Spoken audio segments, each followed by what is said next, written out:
I was on the road all day yesterday. I drove over.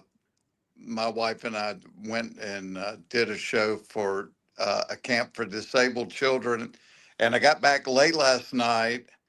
And then I walk in this morning, and apparently my daughter has been using my computer, and it's dead as a hammer. So now I'm doing it by phone. So Oh, are you? yeah, There's technology for you right there. all's well that ends well. I am so happy to have legendary stand-up comedian, actor, writer, radio, television host, the one and only Jeff Foxworthy on the Danger Show podcast. Welcome. Thank you, Jeremy. Thanks for having me. So I've actually had you on over the years. I was a country music program director here in Pittsburgh for 20 years, radio host and drive time. I always use the nickname Danger, and you could probably look at me and tell I'm very dangerous. Without a doubt, yeah. And I wanted to give you a view here. We're in Pittsburgh, Pennsylvania. Did you hear about the Canadian forest fire? Yes. That's it out the window there. It's all foggy. Wow, that's crazy. It's like if your entire city is engulfed in Canadian smoke, you might live too close to Canada. It looks like it's really foggy there. Yeah, and I mean, like I do have a globe, and I kind of realize we're close to Canada, but I didn't realize that we were that close. That's crazy that smoke would travel that far. That's insane. And I guess, and I think I looked. You're like in California, I think this weekend, but the entire Northeast is like engulfed in this for the weekend. It's crazy.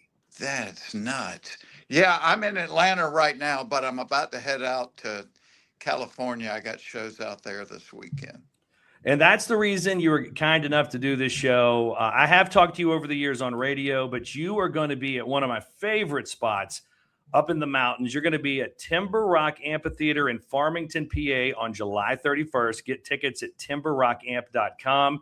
This is an outdoor venue in the mountains. People from Pittsburgh and Washington, D.C. and Baltimore, they go up there to ski and do sophisticated stuff, Jeff.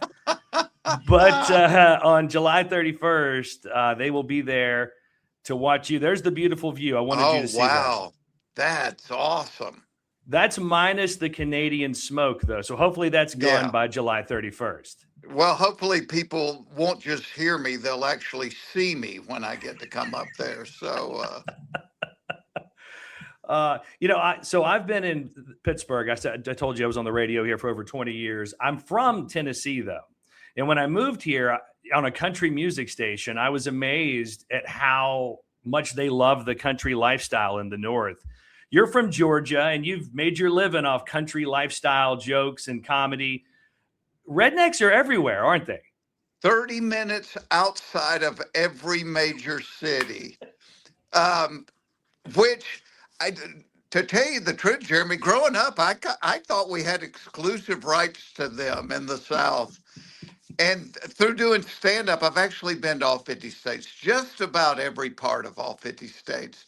And I just kind of found out early on, I'm like, boy, this isn't a Southern thing. It's, which I think is why the Blue Collar Comedy Tour was so successful was,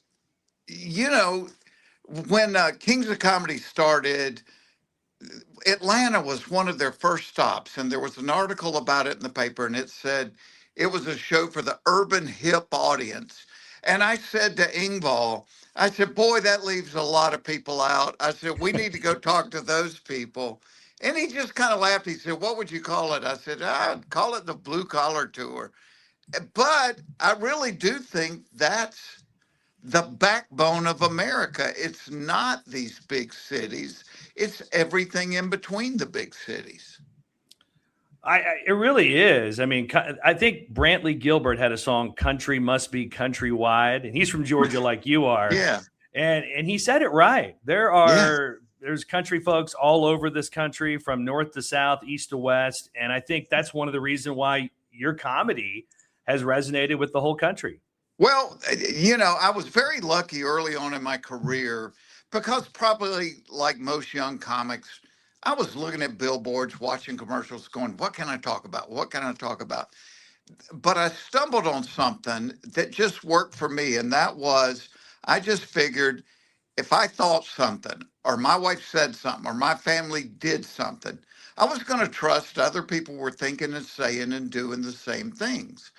And that's what I found was, the scenery changes and the accents change, but people are people. They want the exact same thing everywhere you go. And so that's, I've never tried to be uh, wild or innovative with what I come up with. I just kind of talk about my life, and apparently it resonates with a lot of other people. So I was obviously doing a lot of research on you. I've been to your comedy shows over the years. Uh, you released the book "You Might Be a Redneck" in 1989. Then the album that went triple platinum came out in 1993, and I think that's when the whole country got "You Might Be a Redneck." That became a saying. Yeah, But I saw that you got into comedy. You were working at IBM, which your dad was there, yeah. and then you went and participated in the Great Southeastern Laugh Off at Atlanta's Punchline Comedy Club in 1984, and you won. My question for you, Jeff, is when you got into comedy in 1984, when you first was "You Might Be a Redneck" already part of your repertoire, or Oh did that no, come later? no, Oh, okay. no. I didn't even get into it willingly. A bunch of guys I worked with entered me in that contest. I'd never been inside a comedy club. I was just the funny guy at work that was in the break room doing impersonations of the boss, and then you'd turn around and the boss would be standing in the doorway. I was that idiot. But I grew up in a real blue collar town. My dad grew up on a farm, and so it never dawned on me as a kid that I could do something creative to make a living. And I was funny from the time I was little. I was always making people laugh. It never dawned on me, hey, you could do something that didn't hurt your back and make a living. And but when I went on stage in that contest, I was scared to death, but I knew a minute into it, I'm like, holy cow, this is what I want to do. And, I quit that job. Everybody thought I'd lost my mind. My mother's question was, are you on the dope? Whatever the dope was, she thought I was on it. And I said, Mom, I said, I'm not on the dope. I think I want to try this. I think I can do this. And honestly, I didn't think I'd get away with it for the rest of my life, but I knew I was sitting in the break room one day after I'd done it the first time, and and I'm, 24, and there's three guys sitting at the table in there that were in their 60s. And I could hear them talking, and one of them was talking about, man, I wish I'd owned a hardware store. I would have loved to have had a hardware store. And the other guy was like, yeah, I wish I'd have restored old cars. And I just thought, crap, I don't want to be sitting in this break room in 35 years saying, I wish I had tried to be a comedian. And I figured, hey, if it didn't work, I could come back with my hat in my hand and ask for my job back. But I thought, worst case, it'd be a cool story to tell my grandkids. I was a comedian for a few years. That was 42 years ago. So obviously it worked out okay. But yeah, Well, you I didn't know you could do something creative. Nobody I grew up with, your job was something you hated, but you had to do it to pay the rent. Well, I mean, I'm assuming those first couple of years of doing it, it wasn't very lucrative. But then you decided to write a book, and then an album came out after that. And then when the triple platinum status on an album in the '90s, that's when you started making jokes like you can't give rednecks money because it No. changed your life, right? Well, what happened early is like I started going to New York and playing, and the only advice I got, comics would pull me out on the sidewalk and they go, yo, Jeff, look, I don't want to hurt your freaking feelings, right? But you got to take some voice lessons and lose that stupid accent you got. And I just dug my heels in about it. I thought, at least a quarter of the country talks like I do. You're not losing your accent in New York. Why do I have to lose my accent? But I wore jeans and boots. I drove a pickup truck. I was always, talking about, oh, I wish I was hunting or fishing today. And it became good natured, but it was like, yeah, Foxworthy, you're nothing but a redneck from Georgia. And one night I was in a club outside Detroit. And after the show, I was talking about, oh, I wish I was going to be in a tree in the morning because it was deer season. And one of the comics said, Foxworthy, you are such a redneck. Well, the club we were playing in was attached to a bowling alley that had valet parking. And I said, if you don't think there's rednecks in Michigan, go look out the window. People are valet parking at the bowling alley. And I went back to the hotel that night and I wasn't trying to come up with a catchphrase or I was just trying to write stand up, something that would make people laugh. And I was like, okay, I know I'm a redneck, but apparently a lot of people don't know they are. Here's 10 ways to tell. And I did it. And not only were people laughing, they were turning around and pointing at somebody in their group. And I was like, holy cow, this resonates with people. And, I wrote 10 and then I thought, can I write 50? And then I'm like, can I write 100? And I got where I had 300 or 400. And I thought, well, maybe this would be a cool little book. I got turned down by the first 14 publishers I took it to.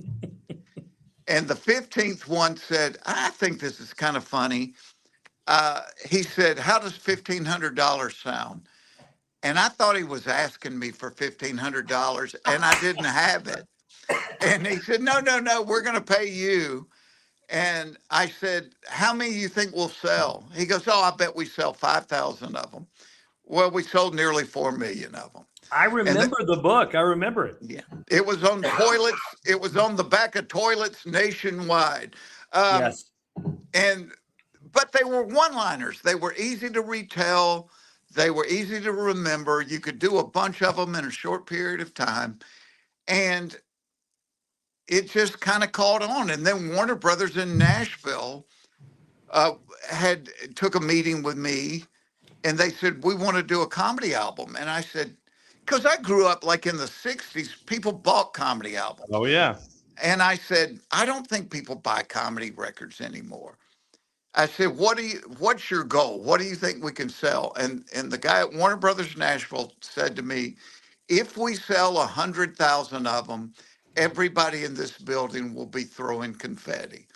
And we sold 3 million of them. Wow. So, none of us saw it coming. I mean, but it did resonate with people. Next thing you know, you had the Jeff Foxworthy television show on prime time. You became a household name. And, one of the greatest songs of all time, the Redneck 12 Days of Christmas that we played on country radio every year. Which still mortifies my children to this day. So the parts to a Mustang GT. We played that every year, Jeff. And I'm sorry I was coughing. The Canadian smoke was getting to me. It's not your fault. It came right through the window. The darn Canadians. And I know we were talking about how there's rednecks everywhere. There definitely are in Pennsylvania. As a matter of fact, Western Pennsylvania, I put together this for you. Signs you might be from Western Pennsylvania. You say yins instead of y'all. I'm not sure if you're aware of that, but I even have a hat that says yins. That's our thing. I love it. That's going to become part of my vocabulary. How yins doing? You've eaten a sandwich with French fries on it. I don't know if you know if that's a thing around Western PA. There's a restaurant called Permane Brothers. They put the fries on the sandwich and you just eat it all together. I just read somewhere that was like Paul McCartney's favorite sandwich was a French fry sandwich. And I said, what? Yeah, that's crazy. They do that. Instead of calling people nosy, we call them nebby. Stop being nebby. If you've ever wished that Terry Bradshaw was your real dad.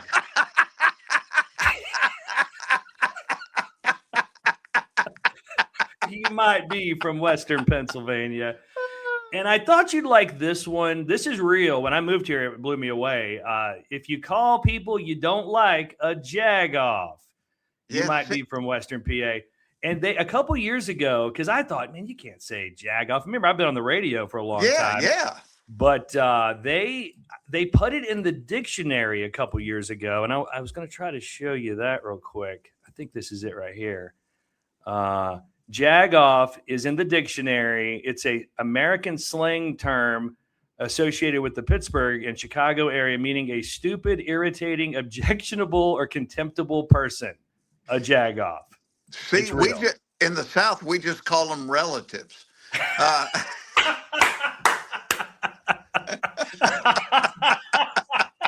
That's fantastic. Well, I tell you what, we are going to fill up Timber Rock Amphitheater on July 31st with as many relatives or jagoffs or rednecks as we can for your show. I've always loved coming up there, and you know what? I had just filmed what will probably be the last comedy special I ever do, only because it takes so much time to come up with 60 brand new minutes, and it's on Fox Nation right now. But Called The Joke's on Me. the joke's on me, and a lot of my friends go, "It's the best thing you've ever done," because I show so much behind the scenes things, kind of like they do with music, and I am enjoying stand up right now about as much as I ever have in my life. And people keep going, what? Well, have you thought about retiring? And I'm like, yeah, I thought about it, but I still love doing it. And people are still laughing. So, why would you stop if you didn't have to? And you've played this area. This will be the Timber Rock Amphitheater is a new venue in the mountains south of Pittsburgh, but you've been here before many times. As a matter of fact, I had a picture. My dad has this framed in his man cave in Memphis, Tennessee, and I had to show it to you because it was on his wall. But the Blue Collar Comedy Tour played downtown Pittsburgh in February of '03, and it was like minus 11. And George Strait was also playing the hockey arena, the Penguins arena. And I was backstage, and I couldn't find one picture of you, but Larry the Cable Guy, Bill Engvall came over, and we're talking to George Strait. Did you come over that night? Do you remember that far back? I do remember that far back, and to show you how long ago that was and how cold it must have been, Larry is actually wearing sleeves in that picture. I got one. Yeah, because I'm going to show you. Like here, I think he's wearing a full jacket, and he's got the right to bear arms, but not that night. No, not that night. And as my grandson always says to me, he calls me Jex. He goes, Jex, when you were a little boy, you had a brown mustache. Yeah, Larry had a brown mustache on there too. Yeah. So being from Georgia, like when you first got into comedy, because I've been in country music for that long too. I mean, all the country singers were from like Oklahoma or Texas, but for the last 20 years, they've all been from Georgia. You got any country music friends down there in the Peach State or Georgia? I got a bunch of country music friends down here.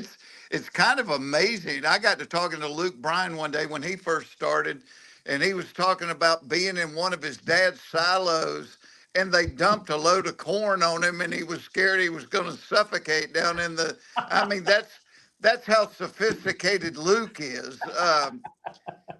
He's like me. I tell everybody I am 2 decisions from drywalling. That's how famous I am. So Luke Bryan will be playing a farm show in the mountains in September. He's coming to Latrobe, PA, so he'll be right down the road from you, raising money for the farmers. Yeah, I just wanted to... Arnold Palmer's from there, right? That's right. Yeah. I was going to do in my Western PA. I was tossed around making it. You wished Arnold Palmer was your real dad, because that would be definitely a sign you're from Western PA too. Yeah, but golf's a little sophisticated for a lot of us. Bradshaw is much better. Yeah. Terry is a friend of mine, and let me tell you, he is loaded with rednecks. But he grew up, down in Louisiana, so he never had a choice. It was mandatory. I wanted to show you my redneck credentials, I'm going to be dressed like Uncle Sam in a dunk tank on July 25th at the gun store, National Armory here in Pittsburgh. So I don't know. Does that make you a redneck if you're doing that? Have you ever done that, Jeff Foxworthy? Come on. I was in a dunk tank on Ellen one time to raise money for charity, but I think I'm putting yours in my next page a day calendar. If you've ever been in a dunk tank in a gun store, Jeremy, that's not even you might be a redneck. That's you are a redneck. That's if I could make a redneck book or something. Oh, jokes, you're going to make I am writing this down on a note card when we hang up. You're making the calendar. Don't you worry. That is amazing. Well, thank you for the opportunity to talk with you. July 31st is the day. Get your tickets now. Jeff Foxworthy is going to be at Timber Rock Amphitheater in the mountains. And they do sophisticated stuff in those mountains during the winter, skiing and things like that. But I don't think those folks are coming to the show. No, it's not wintertime. We're good. We're good. All right, Jeff. Hey, thank you. We'll look for your special, The Joke's on Me, that's out, and July 31st at Timber Rock Amphitheater. Thank you again for your time. I'm hoping you have dried out by the 31st. So. Yeah, this Canadian smoke will be off of us. You know, go ahead. Hopefully you've dried out from the dunk tank as well. So, do you still do at the end? So the last time I was at one of your shows, you do the encore with the redneck jokes. That's like you know what? I hadn't done them on stage in like 20 years because I thought people were tired of them. But as I was putting this special together, I was in a little club one night and I was telling a story about my grandson, and it just kind of lent itself to one. And so I asked the audience, I said, I did my first special in 1990 and I closed it with redneck jokes. I said, would it be stupid to close my last special with them and kind of, go full circle and and they were like, no, do it. So, yeah, I might bring a few new ones out for you guys. My all-time favorite was, if you're smoking in your wedding photos, you might be a redneck. That's always I think my all-time favorite was, if your son's name is Dale Jr. and your name's not Dale, you might be a redneck. Okay. You probably somehow, they just named him after the NASCAR driver. I get it. I can see that happening. Why not? Yeah. All right, Jeff, we'll see you July 31st. Thank you so much for your time. Have a great rest of your weekend. You got it. Thanks, Jeremy. Take care.